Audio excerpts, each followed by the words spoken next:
Bonjour, vous écoutez le tout nouveau talk show Ma Dose et nous sommes vraiment contents de vous avoir à l'écoute. On est le lundi 10 juin 2019 et notre invité de cette semaine est de la région de Salaberry de Valleyfield.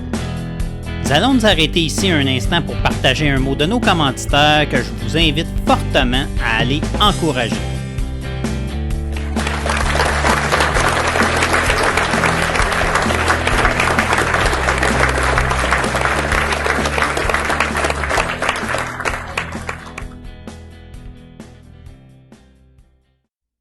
Établi depuis 2017, l'espace de travail collaboratif La Business Case vous offre un poste de travail à air ouvert avec tous les services qui s'y rattachent et bien entendu, le café, thé et tisane de qualité à volonté. C'est sûr que d'avoir des locaux avec une atmosphère de travail inspirante est important, mais à La Business Case, nous pensons différemment. Par exemple, nous sommes un endroit de référencement organique où les travailleurs autonomes échangent, se donnent des idées et s'entraident pour atteindre le succès.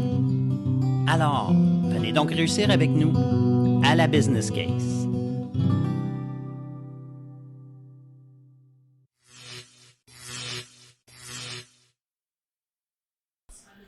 Bonjour et bienvenue au Talk Show Ma Dose, là où nos invités répondent oui à la question « Êtes-vous un entrepreneur inspirant? » Oui! Aujourd'hui, il me fait plaisir d'accueillir Alexandra Loisel, qui est rédactrice de contenu. Alexandra, comment ça va? Ça va super bien, toi? Je vais très bien, merci. Donc, Alexandra, nos web téléspectateurs aimeraient savoir, en connaître enfin un peu plus davantage sur toi. Donc, j'aimerais que tu nous parles un peu de ton éducation, de ton enfance, tes débuts en entrepreneuriat. Donc, je te laisse la parole. Je te cède la parole. Super. En fait, moi, je suis enfant unique. Je viens de Montréal. Donc, je suis née dans la grande région métropolitaine. J'ai pas de famille entrepreneur. Donc, j'ai personne dans ma famille qui a une entreprise. Mon grand-père, à l'époque, a eu une petite entreprise de plancher de bois franc, mais tu sais, je ne l'ai jamais connue. Donc, tu sais, ça ne vient pas vraiment de ma famille, ce côté-là. OK. Moi, j'ai tout le temps aimé les arts, tout ce qui était la chanson, l'humour, la musique et tout ça. Donc, j'ai étudié, moi, en gestion de carrière d'artiste à l'école de show business. J'ai étudié aussi à musique technique. En fait, qui est pour programmer de la musique, faire de la musique assistée par ordinateur. Mon Dieu, ça revient à 1999. Et ensuite, j'ai fait du cégep en art télévisuel. Fait que j'ai étudié en télé. OK. Donc, ça, c'est mon parcours d'éducation. Mm-hmm. Puis, à partir de mes 18 ans, là, j'ai commencé à travailler dans le domaine de la musique. Et je suis entrepreneur depuis 2 ans en rédaction. OK. Donc, dans le domaine de la musique, tu as travaillé combien de temps, tu disais? 15 ans. 15 ans? Oui, j'ai travaillé 15 ans. Puis, c'était quoi un peu ce que tu faisais dans cette... Bien, en fait, j'ai été adjointe à des producteurs. Ça, c'est dans mes premiers emplois. OK. Ensuite, j'ai fait de la production moi-même d'albums. Donc, Hugo Lapointe, j'ai travaillé pour Éric Lapointe, Harry Cuicui, mais elle s'appelait Ariane. Donc, je travaillais avec elle. J'ai travaillé avec Beast, un groupe européen. J'ai travaillé avec Star Academy. Donc, je faisais de la production et de la coordination, autant de spectacles que de disques. Et j'ai travaillé, à la fin, là, je finissais ma carrière chez Juste pour rire. OK. Juste pour rire. Oui. Bon. Voilà. Puis là, à Juste pour rire, c'était un peu le même principe qu'avec les artistes? Ou? Oui, mais en fait, moi, c'est que j'allais leur faire signer les contrats. Fait que moi, je remplissais tous les contrats UDA et j'allais pour leur donner leur cachet et je leur faisais signer leur contrat. OK. Donc, dans le fond, J'étais directement liée avec les humoristes, oui. Ouais, ça, c'est le fun. As-tu fait un peu d'humour là-dedans? Ben, moi, non, pas personnellement, Mm-hmm. mais j'ai étudié à l'École nationale de l'humour en écriture, oui. Parce que c'est quelque chose que je voulais faire depuis longtemps. Puis, moi, le monde de l'humour m'a toujours fascinée. C'est quelque chose que j'ai rêvé toute ma vie de faire. Donc, je l'ai fait un peu à ma façon. OK. Bon. Fait que dans le fond, tu as un parcours pas mal atypique, je te dirais. Oui, exact. Comparativement à d'autres. Puis, tu as quand même commencé à travailler jeune, à 18 ans. Exact. très, très jeune. Donc, tu as appris beaucoup de choses de ce moment-là à aller jusqu'à... Attends, tu me dis que tu as fait 15 ans. Oui, fait exact. Que, dans le fond, Ouais. tu avais quoi? 30... Une trentaine d'années, oui, quand j'ai fini. OK. Là, tu as passé à l'entrepreneuriat. Oui. OK. Est-ce qu'il y a un élément déclencheur là-dedans qui t'a fait passer à l'entrepreneuriat en partant de ton travail? Là? Bien, il y a 2 éléments vraiment déclencheurs. En fait, c'est mon déménagement à Salaberry de Valleyfield OK. et ma fille. OK. En fait, c'est que, moi, j'ai toujours travaillé en communication. Et avec un enfant, je ne voulais pas aller faire la route Montréal-Valleyfield parce que le 3/4 des emplois dans mon domaine étaient évidemment à Montréal. Mm-hmm. Donc, moi, je ne voulais pas passer mon temps dans ma voiture. Je voulais passer du temps en famille, je voulais passer du temps avec mon enfant. Donc, pour moi, c'était pas quelque chose que je voulais faire. Donc, quand je suis arrivée ici, je me suis trouvé quelques emplois, mais tu sais, c'était pas ce que je voulais. Tu sais, je me suis rendu compte vraiment que j'étais faite pour travailler dans la communication, dans les arts et tout ça. Donc, j'ai créé mon emploi. Ça, c'est comme venu un peu par soi-même. Par le fait que j'étais bien à la maison, que dans le fond, j'allais m'occuper aussi de mon enfant, que j'allais voir ma famille et que j'allais travailler dans quelque chose qui me passionne. OK. Donc, dans le fond, c'est drôle que tu dises ça parce que la majorité des entrepreneurs, c'est ça qu'ils vont dire souvent. C'est ils vont arriver puis ils vont dire, je voulais travailler dans soit quelque chose ou quelque chose d'autre, mais il n'y avait pas finalement une solution, une boîte qui faisait ce qu'on avait besoin. Donc, tu as créé ton propre emploi. Exact. Parce que de toute façon, moi, je suis quelqu'un qui est tout sauf dans la boîte. OK. Moi, j'ai tout le temps été comme ça. J'ai tout le temps vogué autour de la boîte. Fait que pour moi, c'était comme peut-être naturel aussi là, que ça arrive de cette manière-là. Mais il y a aussi une dépression qui a fait ça. OK. Oui, il y a vraiment une dépression qui a fait que ça m'a donné un peu l'idée aussi de qu'est-ce que j'allais faire. J'ai décidé d'écrire suite à cette dépression-là. J'ai décidé de parler de mon parcours de personnes anxieuses, de personnes vivant avec un trouble de santé mentale. Puis c'est de fil en aiguille que j'ai vraiment apprivoisé l'écriture, puis que je me suis rendu compte que c'était un médium que je maîtrisais vraiment bien, puis que j'aimais beaucoup. OK. Donc, c'est tout ça ensemble que... Donc, tu as pris un aspect qui était peut-être vu de ton...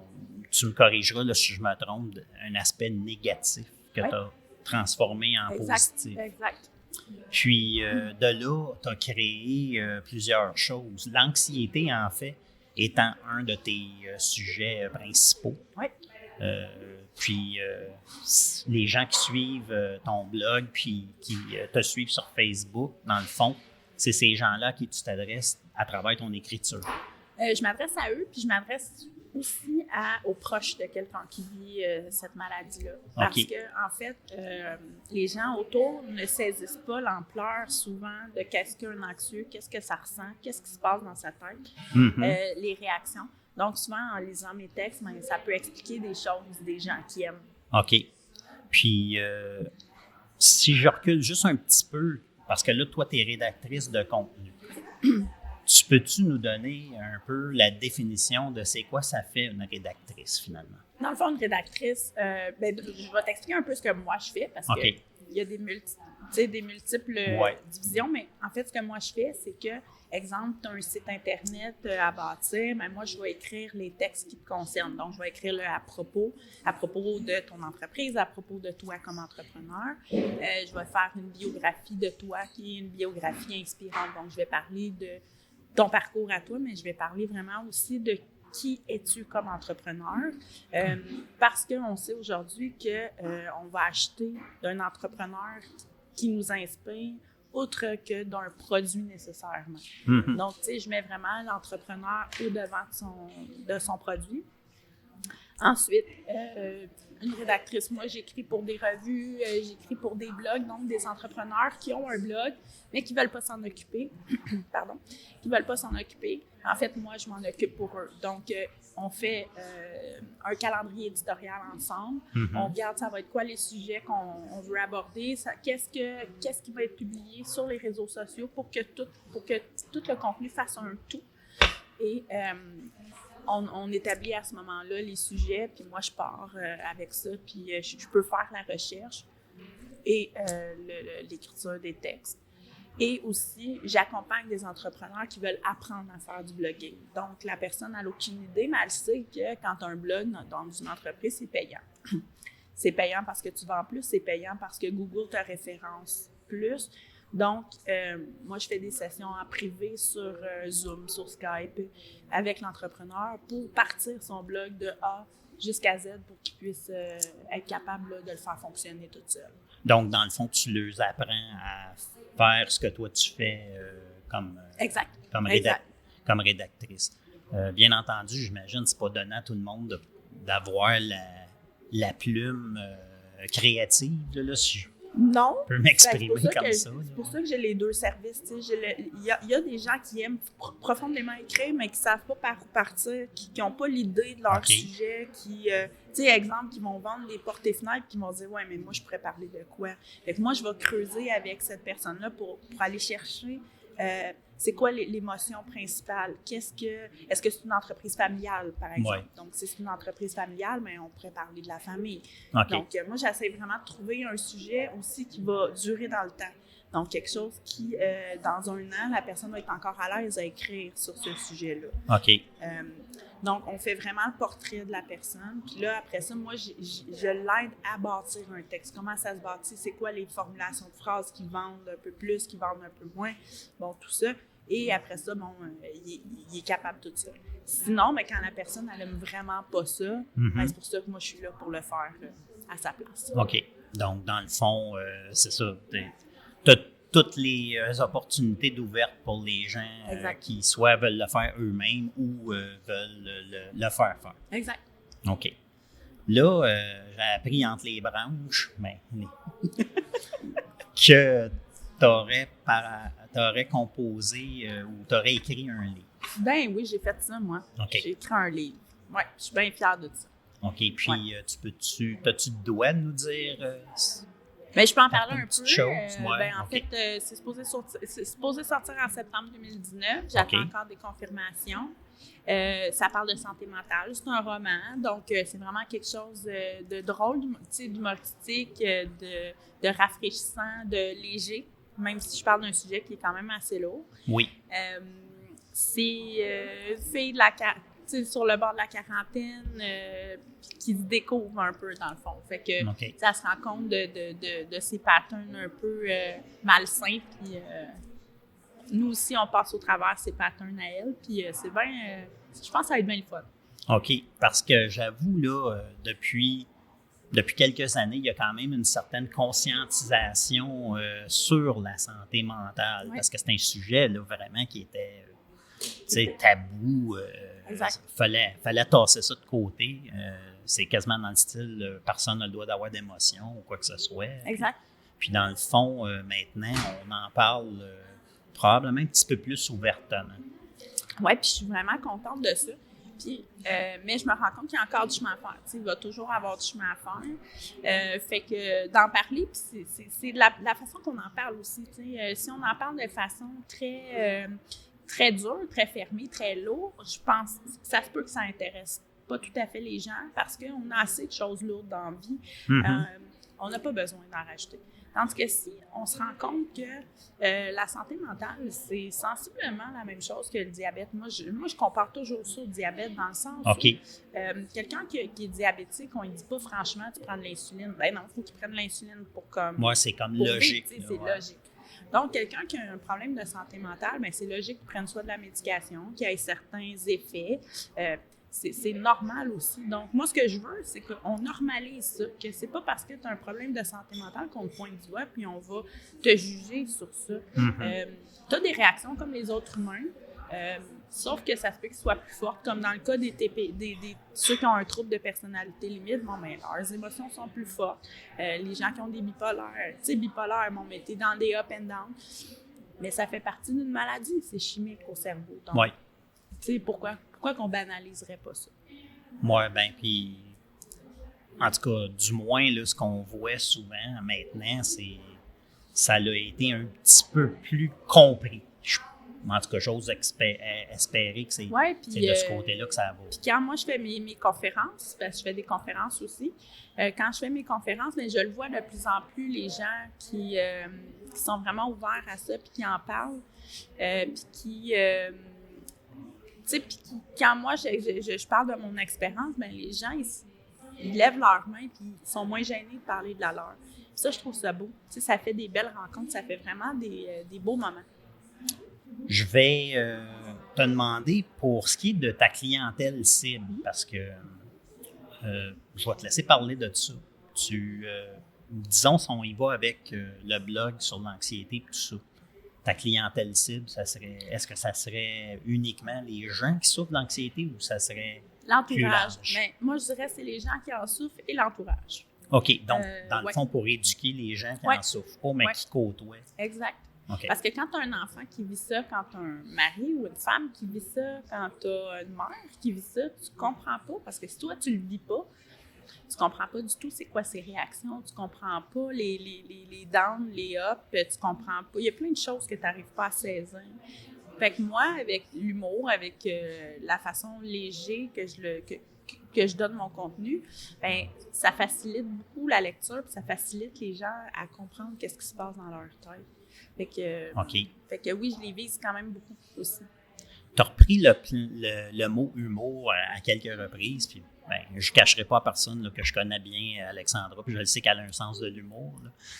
Mais est-ce que l'humour, c'est un mécanisme qui t'aide aussi à composer avec l'anxiété? Ça m'a toujours aidé. En fait, je crois sincèrement que j'ai développé mon sens de l'humour à cause de ça. À cause de la peur de ne pas être aimé, la peur. Donc, si t'es drôle, les gens vont te regarder, ils vont t'aimer, ils vont vouloir être avec toi. Ça brise la glace. Oui, exact. Tu sais, ça enlève le malaise ou ça en crée, ça dépend. mais fait que ça a été un mécanisme, je pense, que j'ai développé. OK. Puis là, je l'utilise encore aujourd'hui. Ben oui, il faut le prendre à notre avantage. Exact. Parce que oui, effectivement, pour suivre ton blog, puis je regarde aussi souvent tes postings Facebook, il y a toujours un brin d'humour. Puis comme j'ai pu le constater assez souvent, on avait le même goût en termes d'humorisme, moi, plutôt.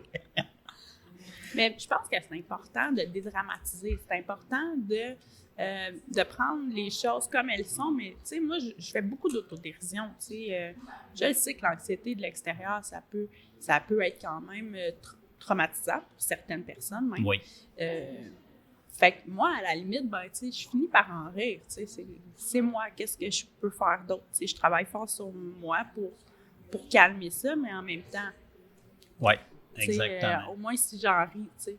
Bien, le fait j'imagine, d'avoir l'humour, le fait de l'écrire aussi, ça doit quand même te libérer assez bien.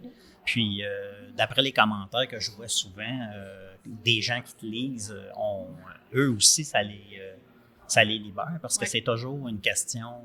Tu sais, les commentaires que j'ai vus à date, il n'y a pas personne qui était. Tu sais, il n'y a rien de négatif là-dedans. Non, j'étais vraiment c'était très constructif. Fait que Puis, tu as combien de gens qui te suivent sur Facebook? Parce que c'est toujours impressionnant. Ben, je suis rendue à 6373, je crois. Ouais. C'est quelque chose. Fait combien d'années tu l'as? 2 ans, oui. Ça fait 2 ans la semaine passée. Hey, ça, c'est super. Oui, surtout pour un sujet comme la santé mentale, c'est encore plus impressionnant. Ben, c'est parce que tu as tapé dans le mille sur quelque chose que les gens avaient vraiment besoin, là, c'est clair. Oui, exact. Hey, à 6300 quelques personnes, là, c'est quand même quelque chose. Oui, je trouve ça vraiment le fun. Puis ça participe, puis les gens, ils commentent, puis ils partagent. Puis, j'ai vraiment une belle communauté. Je suis vraiment chanceuse. Oui, en tout cas, moi, à date, je trouve ça bien le fun ce que tu fais. Là, on a parlé un peu de Facebook, on a parlé un peu de ton blog, puis tu as mentionné des conférences. Puis oui, en fait, à quelques reprises, j'ai vu que tu faisais des conférences. Je t'ai vu surtout aller dans les écoles. Est-ce que tu as d'autres types de conférences que tu fais? Dans le fond, c'est toute la même que je fais. Mais je peux la faire dans des bibliothèques. Tu vois, j'ai une bibliothèque à Varennes, j'en fais une au mois d'avril. OK. Je fais dans des congrès. OK. des congrès de femmes. J'en fais dans les écoles secondaires, cégep. En fait, moi, je parle de mon parcours, je parle de où je suis partie, de l'anxiété est arrivée comment dans ma vie et qu'est-ce que j'en ai fait surtout. Tu sais, c'est qu'est-ce qu'aujourd'hui je retire de ça, qu'est-ce que je prends de positif, puis qu'est-ce que le négatif m'a appris.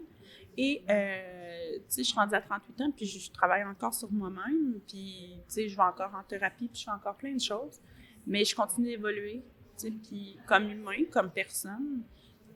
Puis moi, ben, tu sais, j'ai toujours aimé ça, de toute façon, évoluer. Tu sais, comme le côté psychologique, le côté d'évoluer, le côté de travailler sur soi. D'apprendre tout le temps. Exact. Puis ça, ben, ça me le permet, tu sais, ça me met toujours en zone d'inconfort, si on veut. Fait que ça me force toujours aussi à apprendre quelque chose, à bouger, à faire quelque chose. Puis c'est de même que tu performes le exact. mieux, c'est quand tu sors de ta zone de confort. Exact. Fait que les conférences, en fait, c'est pour montrer aux gens que peu importe qui tu es, peu importe ce que tu fais, il y a toujours, t'as toujours moyen de t'en sortir, t'as toujours moyen de prendre le négatif qui est arrivé dans ta vie puis de le transformer. Fait que, tu sais, oui, je parle d'anxiété, mais en fait, je pense que chaque situation, ma conférence peut quand même être quelque chose d'intéressant pour s'appliquer à leur situation. Oui, ben, puis écoute, c'est quand même des connaissances universelles qui peuvent être applicables dans tous les domaines. Exact. Tu as mentionné, je mentionne coaching, mais je le sais que tu en fais, fait que tu as mentionné un petit peu là, tantôt de quoi ça consistait comme tel. Donc, dans le fond, ces formations-là de coaching que tu fais pour la rédaction se divisent comme un peu en deux volets et où tu montres aux gens comment et où tu dis finalement c'est quoi que tu fais. Exact. Sinon, je le fais pour eux autres. OK. Ça, c'est tes 3 grands créneaux que tu développes pour ton entreprise. Oui, exact. OK. Il y a, à part Facebook, est-ce que tu utilises d'autres médias sociaux? Instagram, quand même beaucoup. OK. LinkedIn, un peu. OK. Je vais pas assez. Faudrait franchement que je travaille dessus, mais Instagram, c'est mon deuxième... mon deuxième... Il y a beaucoup de gens qui te suivent aussi sur Instagram? 1400, je crois, là, 1400, dans ces environs. à peu près comme moitié. Ben non, c'est vrai, 6000, tu me dis, hein, pour exact. Facebook. Donc, OK. c'est un autre des médias que j'aime beaucoup. Pour ce qui est de tes buts à long terme et à court terme, c'est quoi que tu t'es fixé à court terme? Tu t'as déjà mentionné que tu vas faire quelques conférences, tu as ton livre qui va sortir. Oui, ça, c'est un but. Mon livre. Puis moi, j'aimerais ça, à court terme, faire un scénario de ce livre-là. OK. Donc, pour être capable de le présenter, pour faire soit une web-série ou une tu vas prendre tes connaissances de ton passé du travail. Oui, j'aimerais bien ça. Ouais, faire une série avec ça, avec le livre, en fait. C'est prendre l'histoire du livre et le transformer en série. Fait que ça, c'est un objectif à quand même court-moyen terme. Puis à long terme, gagner un Gémeaux, non? Mais j'aimerais ça continuer à écrire d'autres livres. Un style de petite vie, mais... Peut-être. Ouais. Ouais, un sitcom. Faire quelque chose d'humoristique avec ça. Il y en a de plus en plus. OK. Tu sais, à la télé, on a eu Trop qui parlait de bipolarité. On a eu, tu sais, Lâcher prise qui parlait de dépression. Oui. Donc, tu sais, je pense qu'on est un peu... On est ouvert à parler de ça. Tristement, c'est un sujet... tristement, puis pas tristement, en fait. C'est un sujet à la mode, le sens où... Exact. Tu voudrais que les gens ne soient pas dépressifs ou ne soient pas bipolaires, mais dans la réalité, il y en a qui on n'en parlait pas tant. Puis là, on commence à en parler. Puis même, tu sais, on montre que ça peut être des situations très humoristiques. Fait que moi, je vais profiter de ça. Puis c'est tellement le fun de voir que tu puisses prendre ça puis de le tourner au positif. Là, ça fait du sens. On va en rire. Ben oui. Est-ce que tu as des outils qui te tiennent en ligne avec les buts que tu t'es fixés? As-tu des trucs quelconques, style calendrier électronique, quelque chose dans le genre? Ben en fait, non, moi j'utilise vraiment l'ordinateur,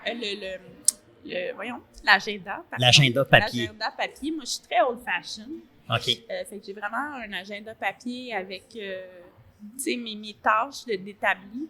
Moi, je suis quelqu'un qui ne veut pas non plus avoir trop de tâches par jour parce que j'ai longtemps pensé que j'arrive à rien.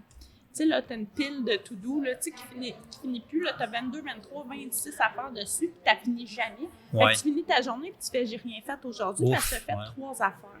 Ouais. Fait que moi, je fais une to-do list du mois. Fait que je me dis « qu'est-ce que je veux faire dans le mois de mars? Okay. Je vais avoir à peu près fait ça. Okay. Là, je divise par mes entreprises. Fait que là, je me mets des buts par mes entreprises. Et après ça, parce que j'écris pour d'autres blogs aussi, donc tu sais, je place c'est ça. Ouais. Là, après ça, je vais les placer par jour. OK, fait que là, j'ai telle rédaction à faire pour tel client, ça va tel jour. Fait que là, je vais placer ce qui ne peut pas bouger.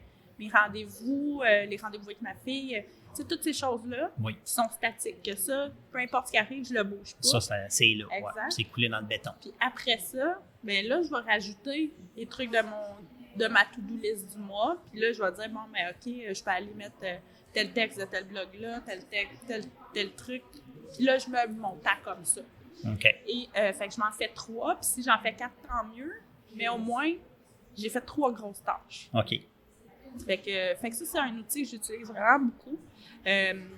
Sinon, je suis beaucoup avec, tu sais, les cadres. Moi, j'ai beaucoup des cadres que j'écris dessus pour mettre des idées. Okay. Tu sais, le OneNote sur Mac, il est plein, tu sais, avec des idées et tout ça.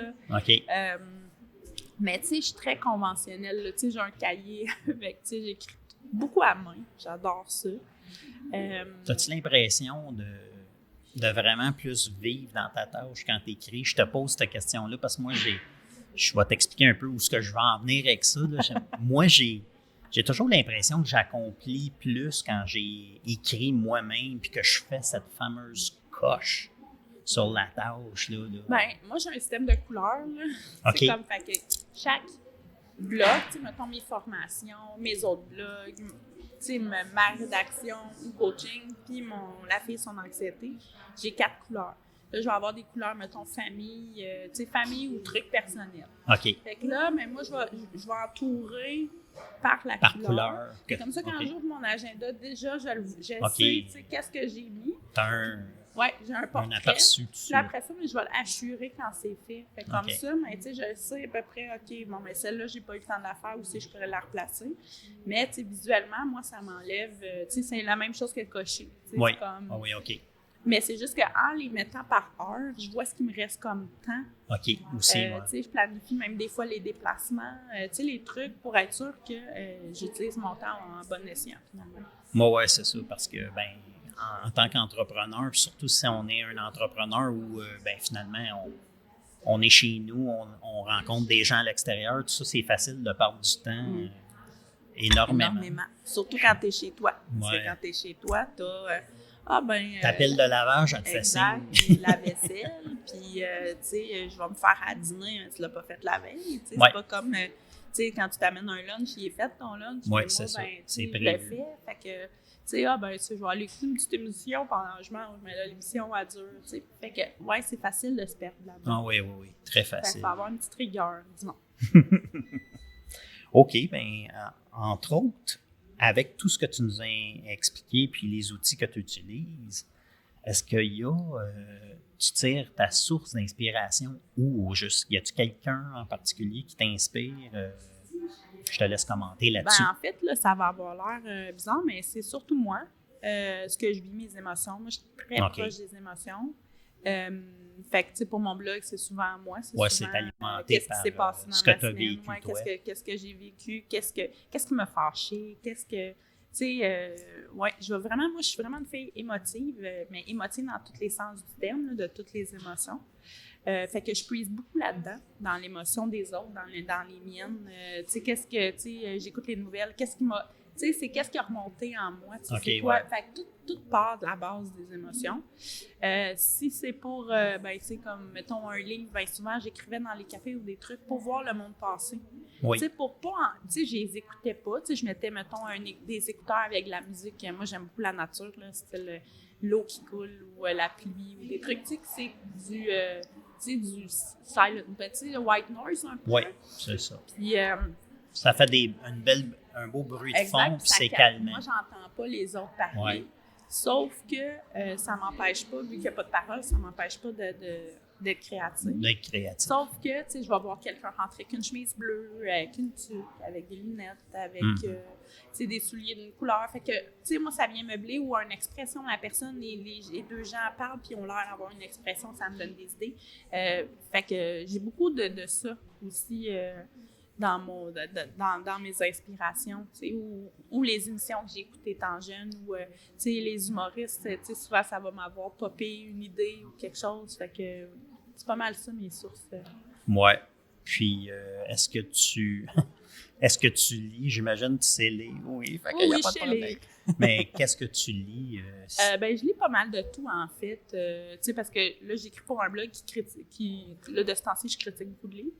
Okay. Donc, je peux lire des romans comme j'aime beaucoup Patrick Sénécal. Moi, je suis une fanatique de Patrick Sénécal. OK. Je peux lire ce genre de livres-là, comme je peux lire des livres sur la santé mentale. Je peux lire des livres sur des romans de toutes sortes. Là, je suis vraiment... tu sais, moi, c'est...